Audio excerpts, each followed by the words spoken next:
I really like buying weird, terrible things from the internet. Says nobody ever.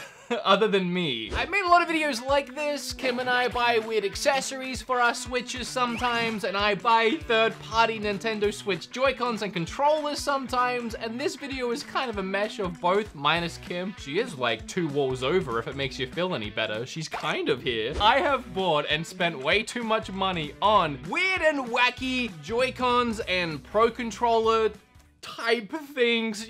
You'll have to just get into it because these are all very varied. Some of them are very ugly. Some of them I'm very hopeful for. And then some of them are just, why? So if you're new around here, hi, hello, please subscribe. And if you're already subscribed, how you been? Good to see you again. You see what you get when you subscribe to my channel? You get a second greeting. Before we get started, you might be asking, how do I afford to buy stupid things like this? Well, with the help of sponsors like in today's video, ExpressVPN. If you've been watching me for a while, you know that I've been using ExpressVPN for a while, at least a couple years, especially when I was in Japan recently. When I was over there, I didn't want to miss out on my favorite shows on Netflix, Hulu, you name it. In fact, you can't even watch Hulu in countries outside of the USA. In fact, you might even be from somewhere else thinking, what the heck is Hulu? And this is how you'll find out. Download ExpressVPN, drop yourself in the US of A, download some Hulu, and start binge watching The Simpsons, Bob Burgers, or Chernobyl.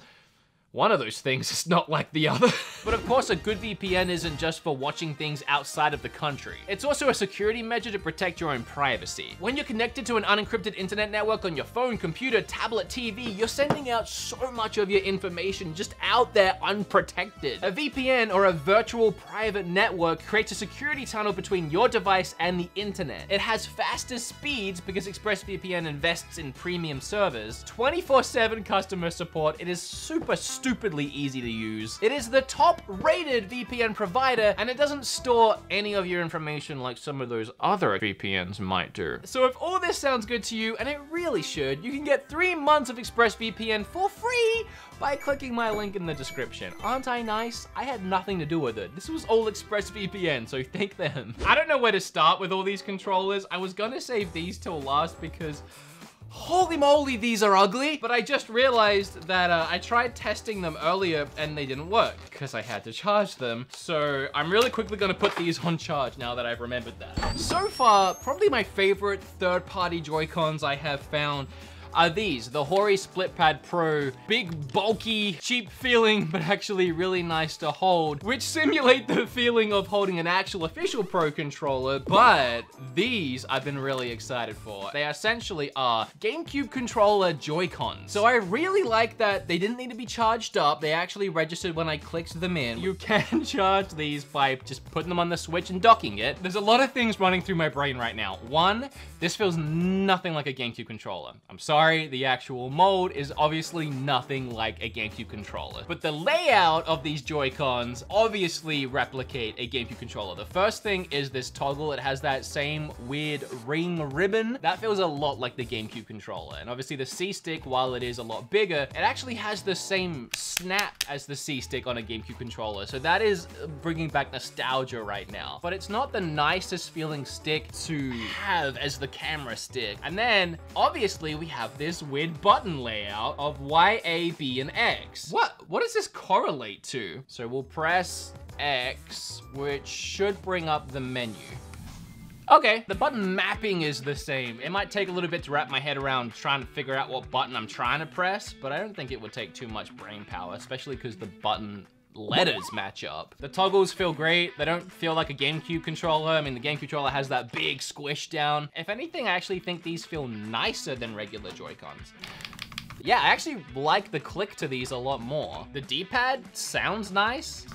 It feels great. And also, I'm now realizing you don't have black Joy-Cons. So this actually looks really cool as a complete unit. I love the way that it dips in. It gives the Switch a whole new look and a nostalgic look at the same time. And if I saw someone on the bus with these, I'd definitely be asking where they got them from. All right, I wanna jump straight in. By the way, if you saw this on the table, I already talked about this in my Dragon Quest video. I just thought that because it is such a weird and wacky controller that it had a place on the table today. So if you wanna see me fumble around on this thing, rating, I'll leave that review down below. All right, I have been really excited for this. You can probably already tell that I was so excited I couldn't even wait, and I dug it out and I threw the GameCube layout on it already, but I waited to throw on any other layouts, and I was really curious as to how some of these work. Like, the NES one only has 2 buttons, and then the N64 one has like 6 buttons. How is that gonna work? Okay, so here's the controller. Again, I already pulled this out earlier. Again, I already fiddled around with this, so it feels really good. I like these plastic grips. These triggers, they feel quality. They feel like metal and like weighted, but there's something about them that I can't really explain it. They don't feel good. They feel like they're trying to replicate the Xbox One triggers, but it just doesn't feel the same. These top buttons, I hate. If you actually just press it, it's fine. Like if you give it a good hard press, but you get so used to the Joy-Cons being so light and dainty, like you really don't have to put that much pressure on them. And if you try that with these, I actually found myself going to like click it and not putting enough pressure on it and not clicking it and nothing happening and me having to like double down and do it again. And that was really annoying. Everything else about this is perfectly fine. It's a perfectly fine controller. It doesn't feel first party quality. You can tell it's third party, but it feels good. But the main attraction here is to shove your fingers into these little gaps, and you gotta really, oh, I'm gonna break my fingernails. This is a complaint. It doesn't need to be this hard to get the freaking thing off. It's almost. All right, as we saw, the GameCube one was on there. We also have the NES layout, and then we have the N64 layout. So let's go ahead and throw on the NES one. I think it's probably the coolest one. Now, this is really clever. So each one of these have like a little pattern thing that presses into these connectors here, and that's how it knows which one you're using. Also, I completely forgot there was a super, wow, that is the coolest one. I lied. All right, we'll put this in. And there you go. Now you have a 2-button layout. Now they tell you what to use all these for. When I read it, it says it's for the Switch, but it also said to use this for the NES games, this for the GameCube games, and then this for the N64 games. That's what it says in there. Last time I looked, I don't think I'm gonna be actually needing either of these. So in this mode, you're not gonna be able to play most games, but it's gonna be perfect for playing Nintendo Online, because you only need the 2 buttons. It doesn't register the others anyway. What I'm curious about is what these individual C buttons do. So as soon as you put this in, it registers which type you're switching over to. I'm gonna press the top C stick. Nothing. Oh. So the top 2 right buttons on the C stick don't do anything. If you pretend these 2 buttons aren't here, you essentially have A, B, Y, and X. So it's flipped everything backwards. Oh, okay.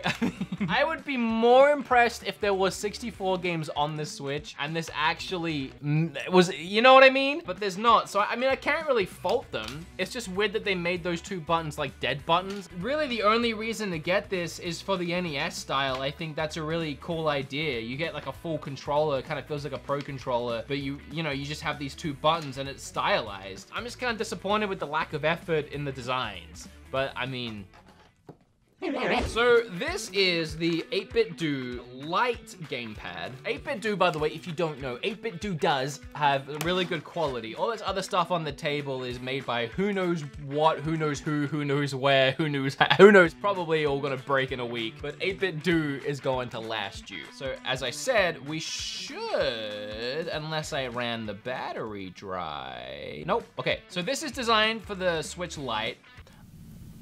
I don't really know why, because the Switch Lite doesn't have a kickstand, but if you don't want to use it on the Lite, it just works perfectly. Now, why it has 2 D-pads?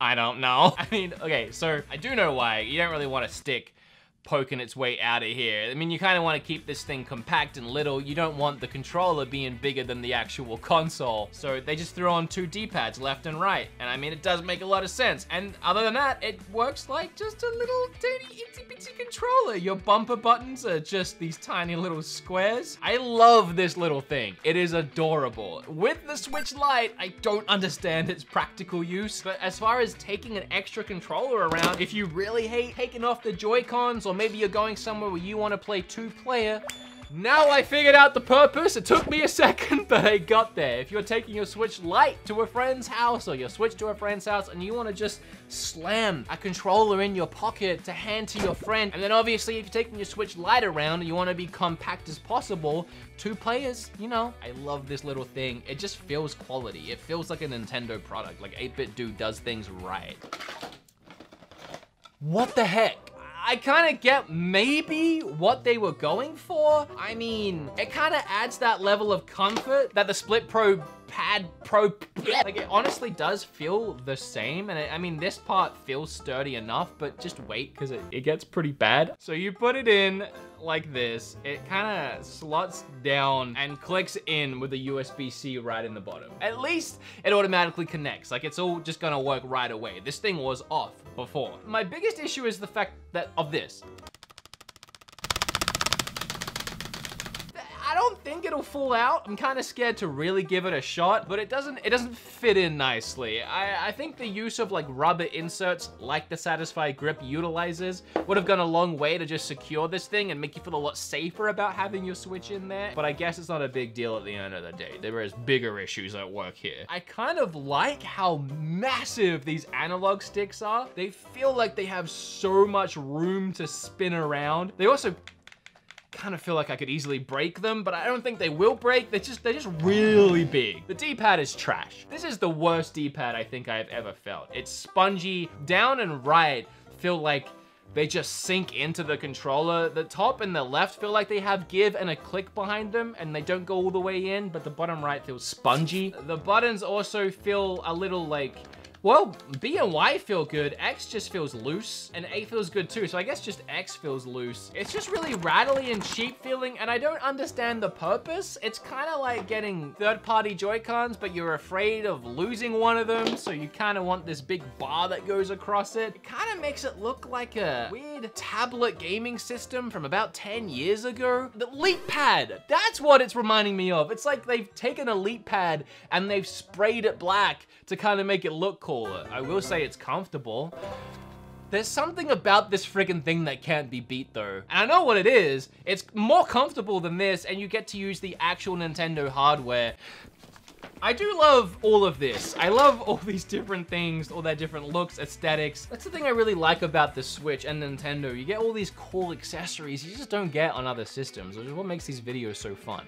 I have been waiting so long to put these on my Switch. They are hideous. I don't understand. So usually with these third-party things, there's a reason, there's a purpose, there's a method, there's a something behind why they were made. But these, the purpose of these honestly seems like we want to make the ugliest, disgustingest, most uncomfortable designed Joy-Cons. Like, that seems like the purpose here.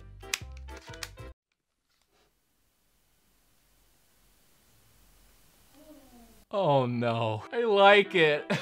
It actually looks really good. Am I crazy? It looks actually a lot more retro and nostalgic than I thought it would. It actually kind of reminds me of like the Atari, like really old Pong clone systems, like nothing official, but just that era. Do you know what I'm trying to say? The neon colors too, I thought I hated it. I thought I hated this yellow and green, but again, it feels like something that would have come straight out the 80s, like a Tron look. I was really ready to trash. Oh wow, these are horrible. These are sharp and disgusting. These also kind of, you kind of got to wrap your hand up to hit these in the right spot. Yeah, D-pad's not great. The buttons are squishy. The sticks are fine. I actually think these are just regular Joy-Con sticks. You know, I'm actually kind of annoyed that these buttons don't feel good. Oh wow, I'm just realizing now that it's not actually doing anything. They don't automatically sync. I mean, I've been filming for like, you still on? Oh my gosh, connecting has like 7 steps. Okay, here we go. There we go. All right, that one wasn't too bad. So here's the thing with these ones. And another reason why I like these GameCube ones so much is some third-party controllers, when you click them in, the Switch will register them and sync them automatically. These fly completely solo. Again, you have to charge them separately. So even now that I've synced them and they are technically synced up and I could back out of here and do whatever I want over here, even once I click these in, the Switch won't acknowledge the fact they're clicked in. The Switch doesn't know they're clicked in. It thinks it's just using these these third-party controllers that are acting like Joy-Cons. Yeah, no, I actually really like these. I don't even have anything else bad to say about them. I mean, they're cheap. I don't recommend getting them, but something about the way they look. I kind of feel like handing the other side to a friend and playing Pong on these, like an old school little handheld game system that you would get. All right, that's my video. I love doing these because I just get to sit here and have fun trying out some toys, essentially. I hope you guys learned something. I hope you had fun. If you did, smash that like button and subscribe. Thanks to the sponsor once again, ExpressVPN, for helping me fund this nonsense. Guys, that's all from me. Oh, there's something really important I needed to tell you.